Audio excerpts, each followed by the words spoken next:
De La Salle College, Manila, located in Malate, or top area today, is one of the most horrifying areas of the Japanese atrocities. So on February 13th or 14th, the Japanese entered De La Salle College. Pinagbuksan sila ng pinto ng pare, binarel agad-agad, and ordered the Japanese soldiers to kill everyone on sight. They killed mostly students. That's how brutal the Japanese is.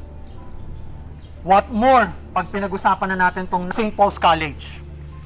Pinangakuan ng mga Hapon yung mga civilian na pakakainin sila. Dinather sila sa isang auditorium. Little did they know yung chandelier may mga granada. When everyone was settled already in the auditorium, they detonated the grenade and the whole ceiling of the auditorium collapsed, killing everyone including infants. Sorry, medyo heavy po yung topic natin, but